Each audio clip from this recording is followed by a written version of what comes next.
What is good, everybody? This is TAETRO, and welcome back to another chapter of the Ableton Live for Beginners series. Yes, I thought we would stop after chapter 10, but I've got more for you. Today we're going to be talking about simple mixing tips that you can use to make your music sound just that much better. These are really simple tips for beginners. If you haven't already, make sure you go back and watch from chapter 1 of this series. I've been really intentional about the structure of this series, so if you haven't watched from the first chapter, you might miss out on some foundational things that I might gloss over in this video. Link to the full series is in the description. I want to thank DistroKid for sponsoring this video and this whole series, and thank you. Thank you for watching and supporting the channel in whatever way you do, whether you're a member or just watching. Thank you. So we are going to use a finished track of mine called Escape.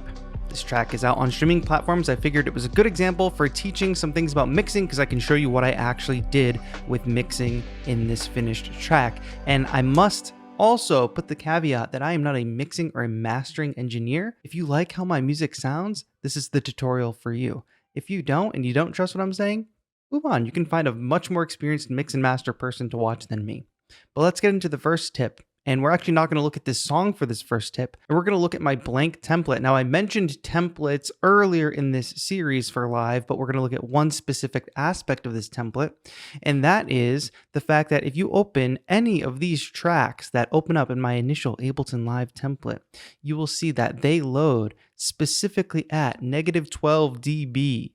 Let me jump over to session view so you can see that, or most of them do. This group here, the group is at 0, but all the individual tracks in the group are at -12. Why is that? Well, we want headroom in our music. You probably hear a lot of people talk about headroom. It's because when you're mixing your music, you don't want your master to eventually be in the red. Jumping back to my actual finished project, you can see that actually most of my tracks in this finished song are well below 0 dB. But if I hit play here at the big final chorus, you'll see I've got no red in the master, which means no clipping.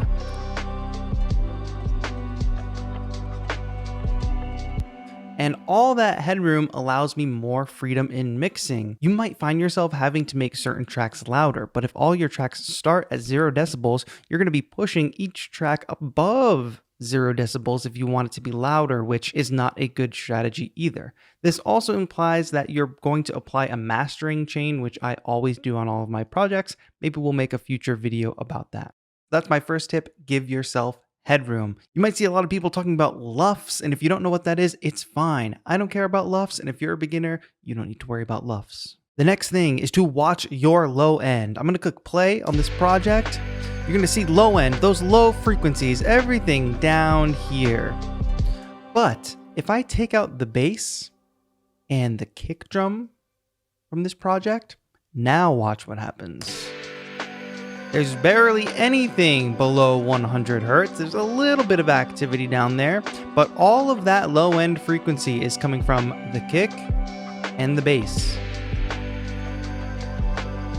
How do you achieve this? Well, literally everything that's not the kick and not the bass, sweep some low end out of there.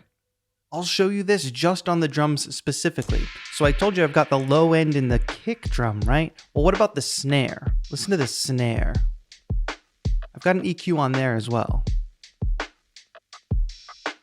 And if you notice, we're sweeping out a lot. And we've got a little dip in there, which I'm going to talk about later. So hold that thought. I'm sweeping all that out of there, but why do I even have to do that? Let's roll back that low cut. And you see all that activity down there? If I just solo that, you probably can't even really hear those lower frequencies. That doesn't mean they're not affecting your mix. And more to the point, if you can't hear them, why not just get rid of them anyway? I don't know what you all are listening on at home, but when I do that, I actually don't really hear any difference. But if you imagine that this is just the snare and every single other instrument, whether it's meant to have low end or not, like the piano, let's jump down to the piano.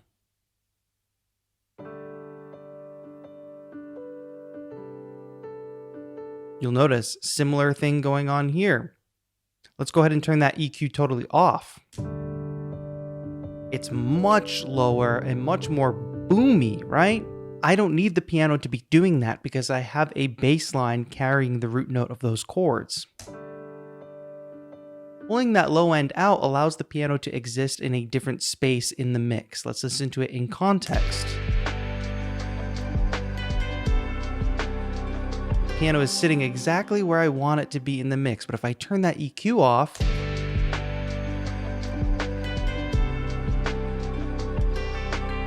it's actually contributing to a lot of muddiness. That boominess is coming through, not in a real way that makes sense for the rest of the song. After.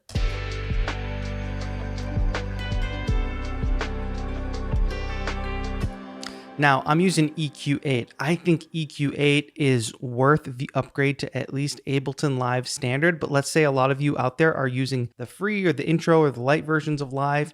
You most likely have EQ3. Now, EQ3 doesn't give you this visual of what's happening here, but you can achieve relatively the same thing. You have gain low. This is the gain of your low frequencies. That should be kind of obvious, but let's go ahead and play back the piano. All that low end boominess. I can start subtracting from the low gain until I get a similar sound to what I want.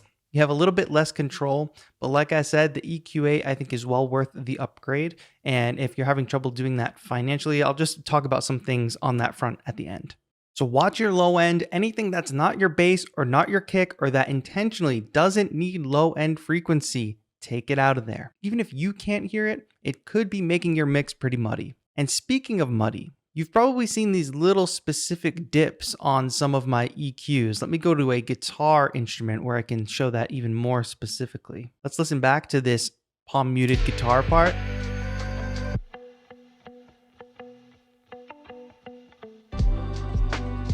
I really like the texture of this in the mix. And part of it having such a good texture is this specific type of EQing. And you can see that I've swept out low frequencies, like I said in the previous tip, but I've also got these very specific focused dips here. We're going to talk about subtractive EQ now, especially when it comes to the mid-range. Think about this. We have our low end, we have our high end. Basically, everything goes through the mid-range spectrum of frequencies. In fact, if I use EQ3 to just lower the mid-gain on the master, this is what we're left with.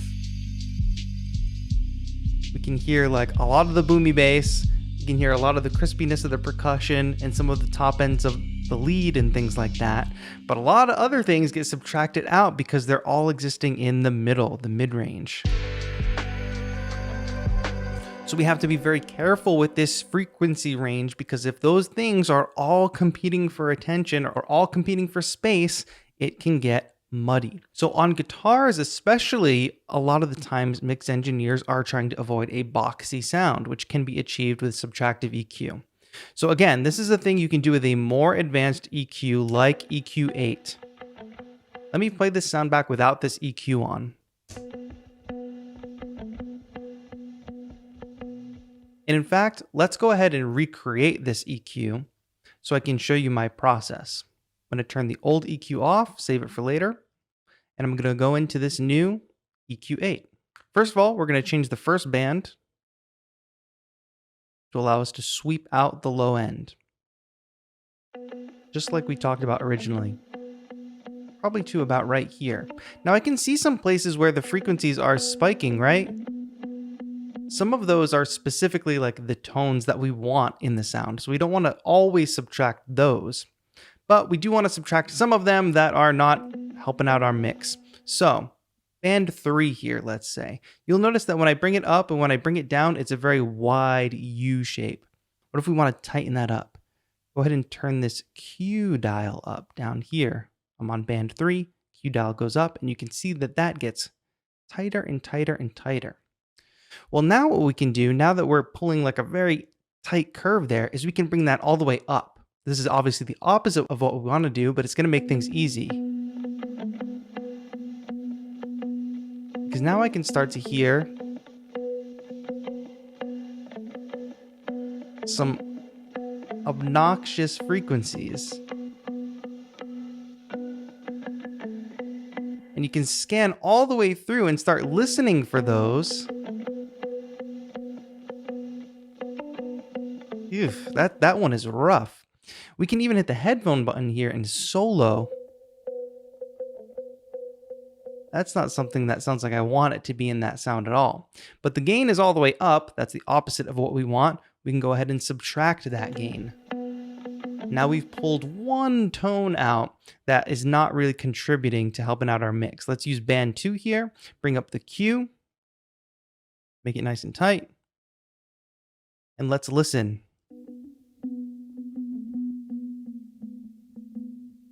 A lot of stuff down here is going to contribute to muddiness and boxiness.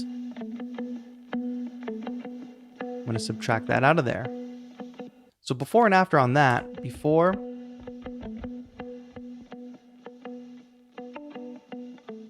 already that is amounting to a pretty decent difference, but the difference is more important when it's in context of the full mix. Because like I said, the mid-range, we're competing with other instruments. So this type of EQing and basically all factors of mixing, you shouldn't only focus on a soloed instrument. You should think about it in the context of your full track. So I do a combination of going back, soloing something, soloing a frequency, being really dialed in like that, to jumping off the solo and making sure what I just did makes sense in the context of this track.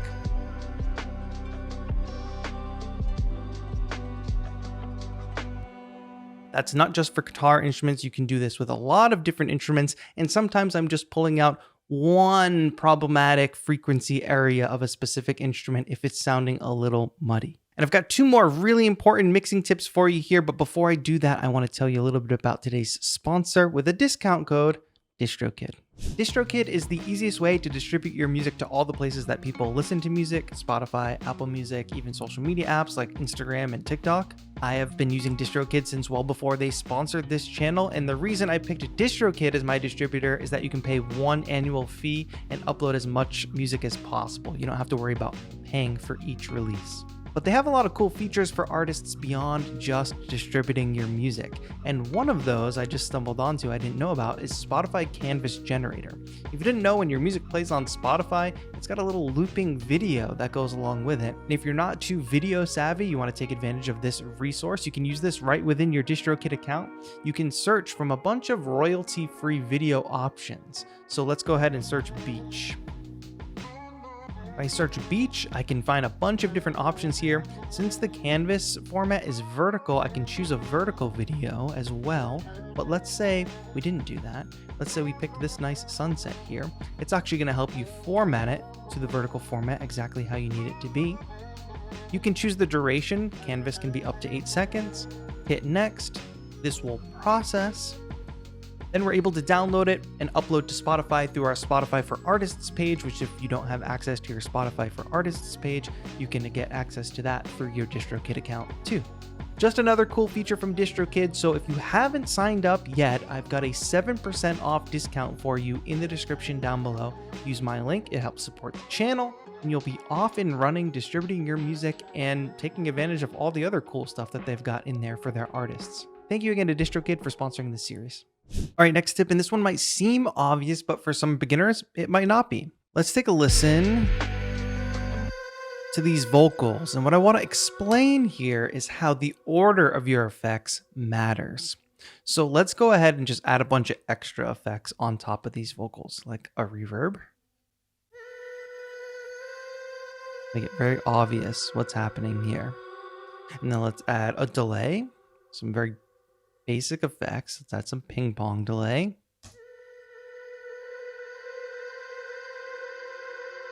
And then let's add an EQ. And let's turn the feedback down on that delay.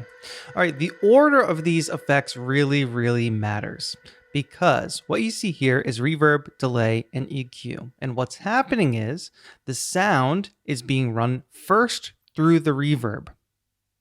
That should be obvious. It's going first through the reverb. So there's a big space put on that sound. And then it's running to the delay, which is not just adding a delay signal to that vocal sound, it's adding a delay signal to the vocal sound that has been run through the reverb. So that space that the voice is in is going to get a rhythmic delay signal. So if instead you wanted the voice to have some rhythmic delay, and you wanted that entire thing to be in a space, you would put the reverb second. It does change the sound. Okay, next let's look at the EQ. So if I do follow my own tip, sweeping out the low end, but then I stack other effects on top, I'm probably introducing other frequencies that I might have been trying to get rid of after the EQ. So you might consider using an EQ at the end. And of course, this depends on the specific situation. You might have one before and one after, but you do need to pay attention to the order of this. The last thing I'll show is the sidechain, which obviously I use sidechain a lot in my music. We're going to have the kick signal coming in here. Let's make it really obvious. And it's going to be ducking that sound. You hear the pumping? If I solo just the vocal, you can hear that pumping sound, right? A perfect example of this being kind of ineffective and the order mattering is if I put this before all those effects. If I put that in first, you notice how you can barely hear the pumping now? Because it's coming before the ping pong delay and the reverb. We're not going to get nearly the same effect. Whereas if we do this,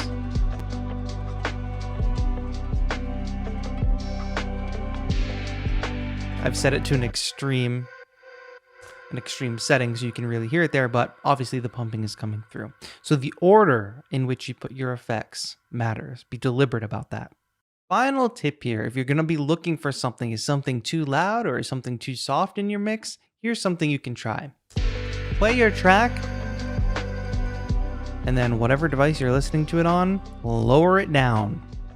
Lower it really low. This will be hard to really demonstrate through a YouTube video, but once you do this and you're listening to your track at a really low level, pay attention to what you still can hear and what you can't still hear. For me, I can very clearly hear the drums coming through at this low volume. I can pretty clearly hear my lead coming through. You can definitely hear that snare. So the point of that is, and this is a finished mixed track, so I'm actually pretty happy with that. I want those drums and that groove coming through, and I definitely want my lead instrument coming through at the top.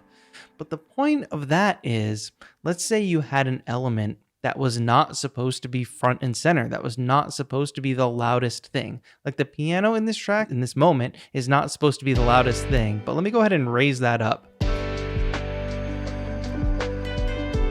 Let's say I thought that sounded good and I was like, maybe I've been working for hours and I didn't realize that it doesn't really sound that good.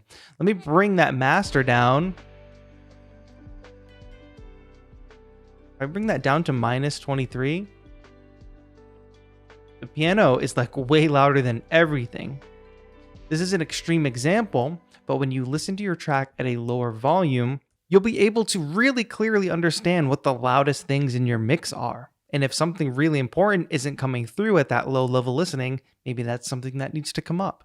There's a lot more to mixing than this, but I think these very simple tips can help you get a better sound right away. And these are things you can start implementing and making a habit of now, and your mixes will increasingly sound better, and you'll learn more and even better mixing tricks from somebody who's more experienced with mixing than me. Hopefully. So I hope you enjoyed this installment of the Ableton Live for Beginner series. If y'all have ideas about directions I should go for another episode in this series, I'm open to it. Comments are down below. Link to the full series is down below, along with your 7% discount to DistroKid, who I want to thank once again for sponsoring this video. Since I used so much EQ8 and I kind of plug using at least Ableton Live Standard in this episode, I wanted to just point out that on Ableton's site, this is the pricing for live, but I did notice that they added like pay as you go pricing. So if you can trust yourself with your budgeting and you're down to like pay over 6 months, you don't have to drop a bunch of cash right now. You could pay over time. I've done that with some of my bigger musical purchases in the past, but only do that if you're financially responsible and you feel like you can trust yourself to make those payments over 6 months. The other thing that I did, and I did this when I purchased Ableton Live Suite years and years and years ago, is I took advantage of the Ableton Live education discount. If you didn't know that this is available, it's literally 40% off live. And that's for teachers and for students. So if you're currently enrolled in some type of school, you have a student ID, or if you're a teacher, you can take advantage of this. I bought Live Suite when I was in college, so I was able to take advantage of this discount, but you can see that it brings down the price quite a bit.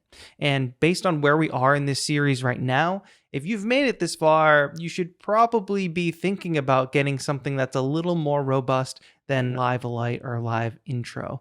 Probably time to make your way towards standard eventually, if not Suite. But really, thank you all so much for watching. I'm really proud of you all for making it all the way through this series to this point.